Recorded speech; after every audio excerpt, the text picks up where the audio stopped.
rilis dan sudah diaudit. Ini yang penting. Program harus beredar itu harus diaudit. Sudah pasti program staging itu tidak mungkin lolos audit. Jadi kalau KPU mengatakan dia sudah diaudit oleh BRIN dan BSSN, Mas Hasto, dengan kata keras saya bisa mengatakan bohong. Makanya kalau dilihat nangis kan kemarin si yudisinya waktu menyampaikan di depan. Dan BSSN, ini tolong dicari, info yang kita dengar mengundurkan diri beberapa hari sebelum pelaksanaan pemilu sebagai technical assistance. Dan dia bukan auditor, dia hanya technical assistance BSSN itu. Jadi lain, technical assistant dengan auditor lain. Dan ini perlu dilihat karena ini masuk fakta-fakta hukum. Itu satu. Yang kedua, fakta hukum yang kedua. Berkali-kali kita dengar Sirekap hanya alat bantu, Sirekap hanya alat bantu, Sirekap hanya alat bantu. Temuan kami, tim APDI ini, jadi ini temuan kita bersama, ya. Sirekap bukan alat bantu, tetapi dia adalah alat utama. Karena satu-satunya yang termuat dalam PKPU nomor 5 tahun 2024, yang tadi disebutkan oleh Mas Anas, yang disahkan baru tanggal 12 Februari 2024, 2 hari sebelum pemilu baru membuat keputusan, dan diundangkannya baru tanggal 13 Februari, Mas. Gila kan ini, padahal itu detail sekali. Itu hanya menulis Sirekap. Sirekap ditulis detail di situ, di bab 1, poin nomor 43 kalau nggak salah, kemudian di beberapa bab yang lain. Manual berjenjang tidak pernah ada tulisannya di PKPU. Sekali lagi saya ulangi, sistem manual berjenjang tidak pernah ditulis definitifnya di PKPU. Secara hukum, Pak Petrus, saya pernah dibalek di Badan Legislasi, Mas. Kalau tidak disuratkan, ya nggak ada aturannya. Berarti manual berjenjang itu kebatinan. Lucu kan? Iya lucu. Ini kayak ahli yang kemarin bersaksi di MK juga kebatinan nih. Jadi kalau Sirekap yang tertulis di dalam PKPU itu disebut pepesan kosong, dengan segala hormat kita kepada profesor yang menjadi ahli, profesor itu juga sudah mengkhianati ilmu pengetahuan dan mengkhianati fakta yang ada. Jadi saya simpulkan aja.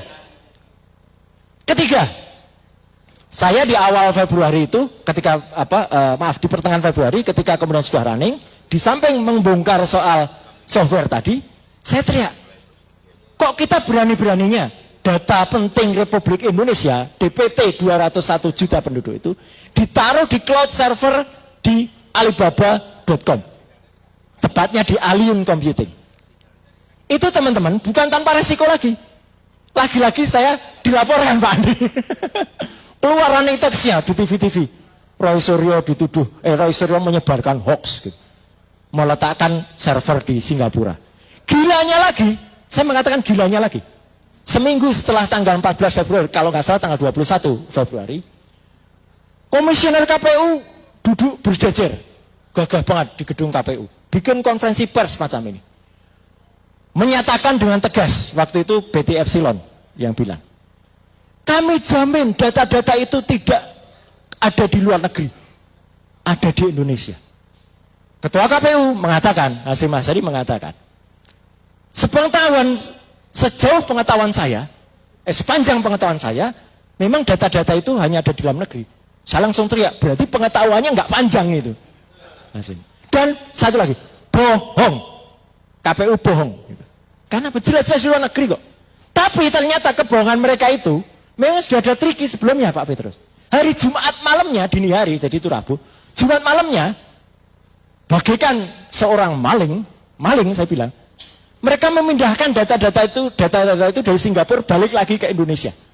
Dan saya punya semua rekamannya, capture-nya, dan sudah saya berikan ke MK dalam affidavit-nya. Jadi ketika data itu ada di Singapura, data itu masuk sudah saya berikan.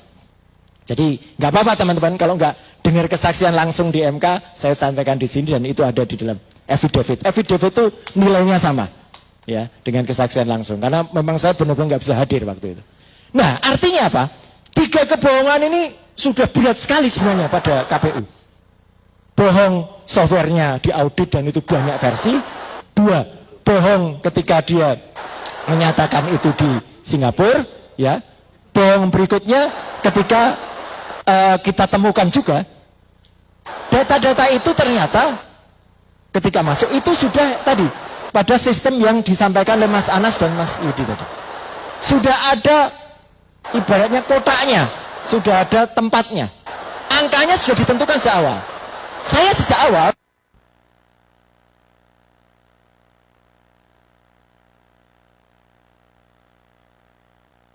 teman-teman boleh googling, saya nggak berbohong.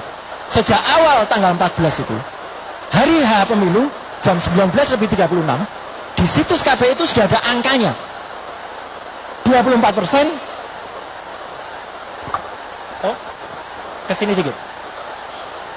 Oh, takut jatuh? Enggak. Saya masih punya kontrolan. Keseimbangan kayak kucing. Ya. Data itu sudah muncul dengan persentase yang dari awal tidak berubah sampai dengan sekarang. 24%, 58%, 17%. Dan itu nggak berubah Pak Andi. Dari awal sampai akhir yang berubah cuma koma-koma sedikit di belakangnya.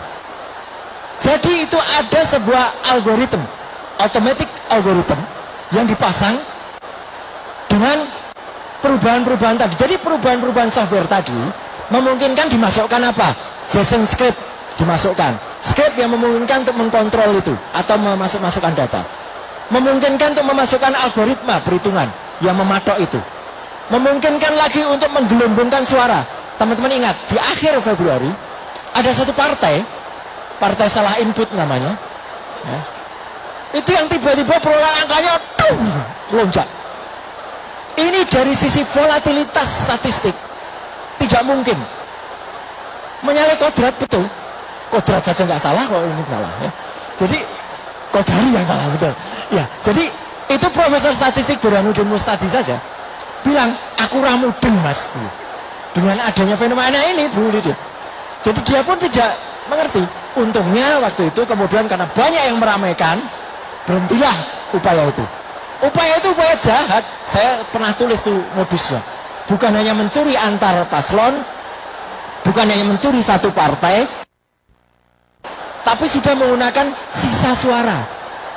Jadi sisa suara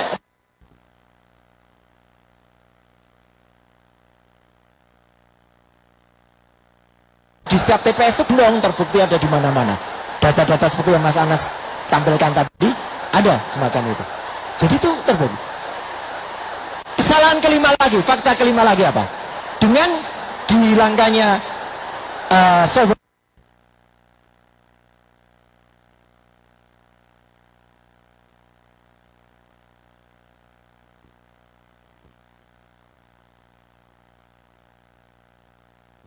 server tadi diubah, masih ada.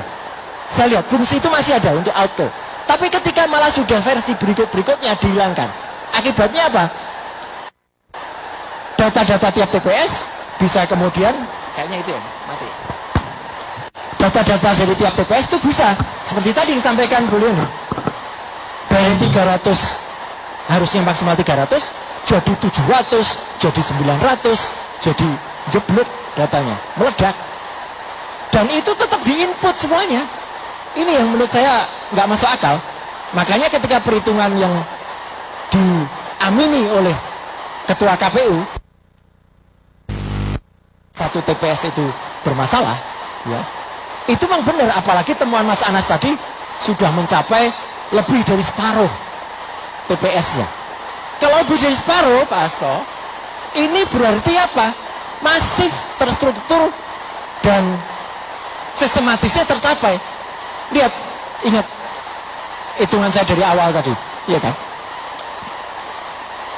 Ngawur, ya, benar. Jadi ya dari awal memang sudah ada perencanaan. Software-software itu memang sudah dirancang untuk ngaco. Kedua, ini yang saya tidak terima, Mas Anos, ketika profesor itu lagi menyalahkan ini semata-mata technical error. Masa software disalahkan? Dan cek. Oh, itu memang yang punya. Dan OCR itu ini sudah kuno, nggak mungkin salah. Per hari ini teman-teman semua, usia OCR itu berapa tahun?